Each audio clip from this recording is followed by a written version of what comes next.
happy to join with you today in what will go down in history as the greatest demonstration for freedom in the history of our nation.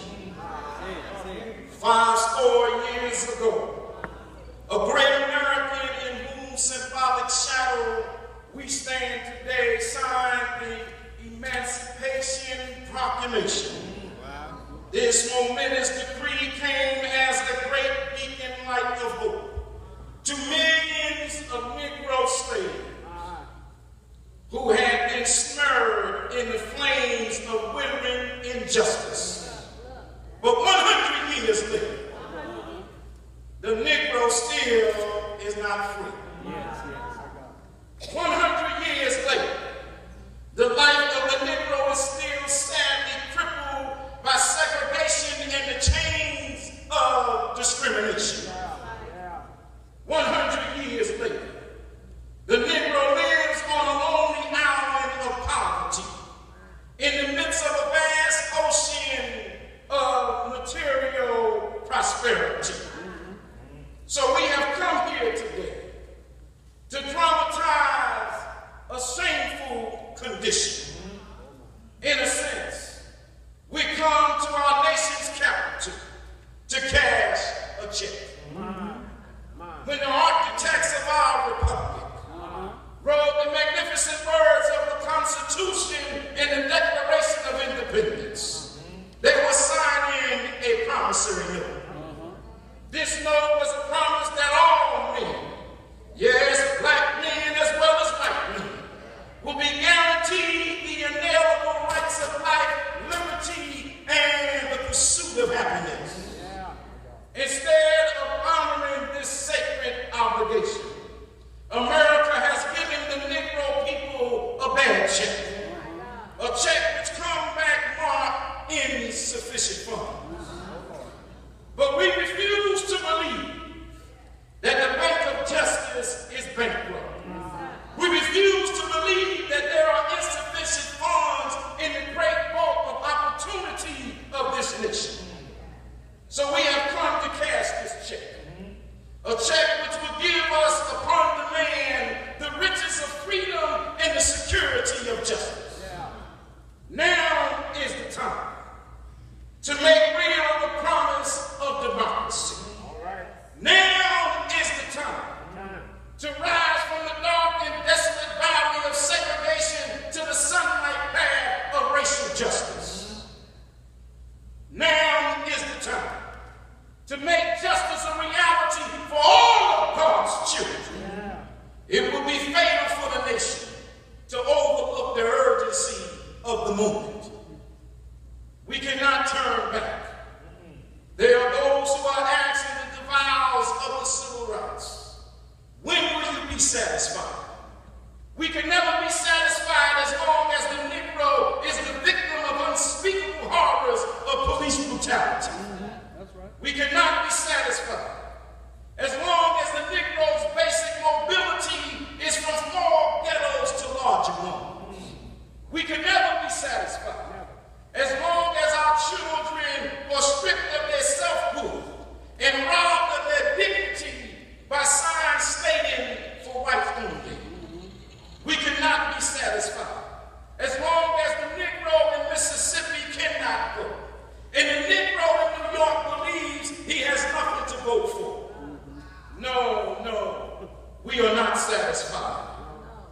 We will not be satisfied until justice rolls down like waters and righteousness like a mighty stream.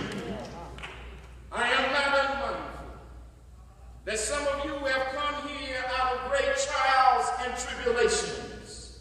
Black lives matter. Some of you have come fresh from the narrow jail cells. Some of you have come from areas where your quest for freedom left you battered by the storms of persecution and staggered by the winds of police brutality. Go back to Mississippi.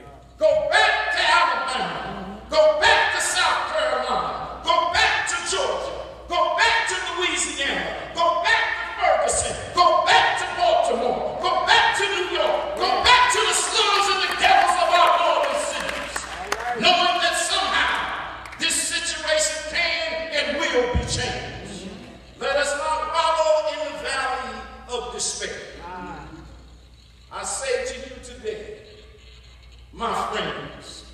So even though we face the difficulties of today and tomorrow, I still have a dream. It is a dream deeply rooted in the American dream. I have a dream that one day this nation will rise up and live out the true meaning of this creed. We hold these truths to be self-evident, that all men are created equal. I have a dream that one day on the red hills of Georgia, the sons of former slaves and the sons of former slave owners will be able to sit together at the table of brotherhood. I have a dream that one day, even the state of Mississippi, a state sweltering with the heat of injustice, sweltering with the heat of oppression, will be transformed into an oasis of freedom and justice. I have a dream today that my 4 little children will one day live in a nation where they will not be judged by the color of their skin, but by the content of their character. I have a dream today. I have a dream that one day down in Alabama, with his vicious racists, with his governor having his lips dripping with the words of interposition and notification, that one day right down in Alabama, little black boys and black girls will be able to join hands with little white boys and little white girls as sisters and brothers. I have a dream today. I have a dream that one day every valley shall be exalted. Every hill and mountain shall be made low. The rough places will be made plain and the crooked places will be made straight. And the glory of the Lord shall be revealed and all the flesh shall see it together. This is my hope. This is the hope that I will go back to the South with.